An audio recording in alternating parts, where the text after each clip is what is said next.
అందరికీ నమస్కారం అండి. మన రాజ్యాంగం మనకు ఒక అద్భుతమైన హక్కు ఇచ్చింది. అదే భావ ప్రకటన స్వేచ్ఛ, ఫ్రీడమ్ ఆఫ్ స్పీచ్. కానీ 2026లో కొంతమంది సోషల్ మీడియా మేధావులు కానీ యూట్యూబ్ వీరులు కానీ ఈ హక్కుని ఎలా వాడుతున్నారు తెలుసా? నోటికి ఎంత వస్తే అంత వాగడం, ఎదుటివాడిని అమ్మనాబూతులు తిట్టడం, కులాలు మతాల మధ్య చిచ్చు పెట్టడం, వీటన్నింటినీ పక్కా ప్లాన్ ప్రకారం చేసి చివర్లో మేము ప్రశ్నిస్తున్నాం సార్ అని ఒక పెద్ద బిల్డప్ డైలాగ్ కొట్టడం. ఆహా, ఏం జర్నలిజం అండి మీది.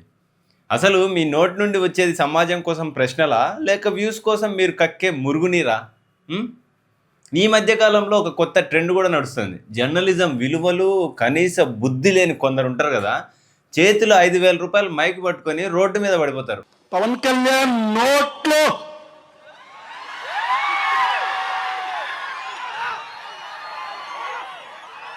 పవన్ కళ్యాణ్ గారు మీరు ఎక్కడున్నారు సార్? కనపడట్లేదే, వినపడట్లేదే. ఒక డిప్యూటీ సీఎంని పట్టుకొని నోట్లో ఏది పెట్టుకున్నావు అంటూ అత్యంత అసభ్యకరమైన అన్పార్లమెంటరీ పదాలతో బూతులు మాట్లాడతారు. కట్ చేస్తే పోలీసులు వచ్చి బుద్ధిగా చట్ట ప్రకారం బొక్కలో వేస్తే అప్పుడు మొదలవుతుంది అసలు హై వోల్టేజ్ డ్రామా. అయ్యో, ప్రశ్నించే గొంతుకను నొక్కేస్తున్నారు, ప్రజాస్వామ్యం కూని అయిపోతుంది, అర్ధరాత్రి అరెస్ట్ అరాచకం అంటూ కొందరు మొసలి కన్నీళ్లు కారుస్తూ లైవ్లోకి వచ్చేస్తారు. అరే బాబు, పాలసీల మీద మాట్లాడండి, తప్పుల్ని ఎత్తి చూపండి, కానీ పర్సనల్ అటాక్స్ చేస్తూ సమాజంలో విషం చిమ్మితే పోలీసులు హారతిచ్చి ఆశీర్వదిస్తారా ఏంటి? ఆడేమన్నాడు రాడు? అన్నదమ్ములకి గొడవలు పెడుతున్న లోఫర్ నా కొడక, పెంట తినే నా కొడక, తోలు తీస్తావా? ఎంతమంది తోలు తీసావా నా కొడక నువ్వు? వీడికి గోలీ సోడా ఎక్కించండి.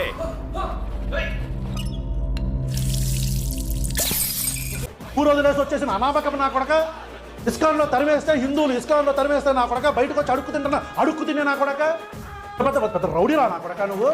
తోలు తీసేస్తాడంటాడు. తోలు నా కొడక పిలక పట్టుకున్నట్లా తిప్పి గుండె నేలకేసి తింటా.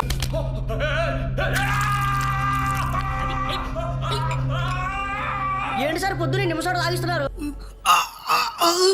చాలా థ్యాంక్స్ అన్న, నీ వల్ల 6 నెలలు నేర్చుకోవాల్సింది ఒక రాత్రిలో నేర్చుకో.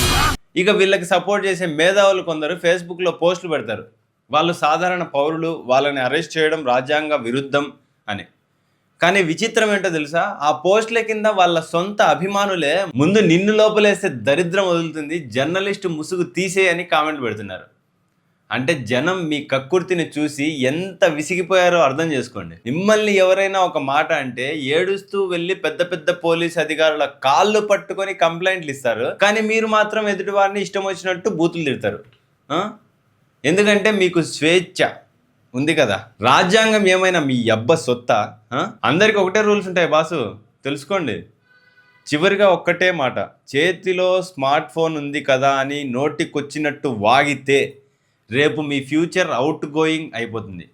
ప్రెస్ ఐడి కార్డులు వేసుకొని మైకులు పట్టుకొని మేమేదో తోపులము తురుములము, మమ్మల్ని ఎవడూ టచ్ చేయలేడు అనుకుంటే ఒక్కటి గుర్తుపెట్టుకోండి, చట్టం తన పని తాను చేసుకుంటూ వెళ్ళినప్పుడు ఎంతటి తోపులైనా సరే తోకలు కట్టవడం ఖాయం.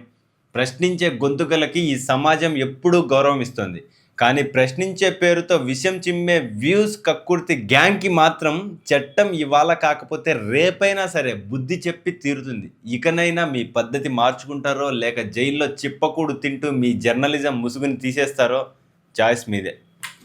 జై హింద్.